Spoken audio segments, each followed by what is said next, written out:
नमस्कार। आज हम बात करते हैं एविएटर अमरनाथ कुमार से। ये पेशे से एयरक्राफ्ट मेंटेनेंस इंजीनियर हैं और अपने 30 साल के एविएशन कैरियर में देश के जाने माने राजनीतिक पार्टियों के बड़े बड़े दिग्गजों के साथ चुनाव में साथ में सफर किया है और उनको सेवा प्रदान किया है। देश के राजनीति के बारे में इन्होंने अब तक जो भी कहा है वो सच हुआ है। तो आइए इनसे कुछ बात करते हैं महंगाई और भाजपा के भविष्य। देखिए, महंगाई तो ये भाजपा पार्टी का मैन मेड है। कोरोना के बहाने से देश की जीडीपी माइनस में गई है, ऐसी कोई बात नहीं है। कोरोना तो अभी आई है, लेकिन उससे पहले ही जीडीपी धीरे धीरे माइनस में जा रहा था। और आपको ज्ञात होगा कि पेट्रोल के दाम बहुत नीचे गया था, तब भी इन्होंने देश में पेट्रोल की कीमतों को नीचे नहीं किया था। कल एक स्टेटमेंट आया था धर्मेंद्र प्रधान जी का, कह रहे थे कि देश में पैसे की कमी है, इसलिए हम पेट्रोल के दाम नहीं घटा सकते। तो देश में पैसे की कमी कैसे हो गई? इतना पैसे की कमी क्यों हो गई कि आपको सारी सरकारी संपत्तियों को आपको गिरवी रखना पड़ रहा है, बेचना पड़ रहा है। आप जिस इन्वेस्टमेंट में लगे हुए हैं और नौकरियों को खत्म कर दिया, किसी को नौकरी नहीं दिया, सारे लोग बेरोजगार बैठे हुए, कोई नया नौकरी जनरेट नहीं किया, तो फिर आपके पास पैसे की कमी कैसे हो गई? आप सबको पता होगा कि सरकार ने एनपीए के थ्रू बहुत सारे व्यापारिक उद्योगपतियों का पैसा माफ़ किया।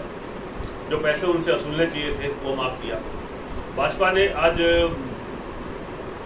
तो ये पैसे अगर माफ़ नहीं किए होते तो पैसे हमारे पास होते, उनसे अगर रिकवरी करते तो जैसे पैसे की कमी नहीं होती। ये तो छोटा सा उदाहरण है। आपने देखा होगा कि जितने भी प्राइवेट एयरपोर्ट है जो बेचा गया है, उस पर पहले बहुत पैसा खर्च किया गया।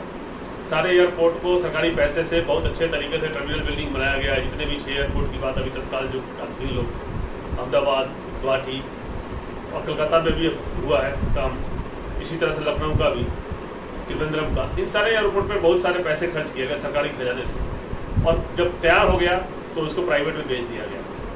अगर आप जितना पैसा खर्च किए उसके तुलना में आपको पैसे नहीं मिलेंगे, क्योंकि आपका मंशा यही नहीं था। मंशा ये था उनको फायदा पहुँचाना। इसी तरह से पेट्रोल के 106, आप सोच सकते हैं कि कहाँ 55, 56, 57 रुपये हो जाने के बाद लोग सड़कों पर सिलेंडर लेकर बैठ जाती थी। स्मृति ईरानी जी, रविशंकर प्रसाद जी साइकिल चलाने लगते थे, जो बहुत सारा फोटो है, आपने देखा होगा। तो ये लोगों ने कभी सोचा नहीं। देश की जनता ठगी हुई महसूस कर रही है और सारे के सारे लोग अब मिलकर हिसाब करने में लगे हुए। देश को भाजपा से छुटकारा चाहिए।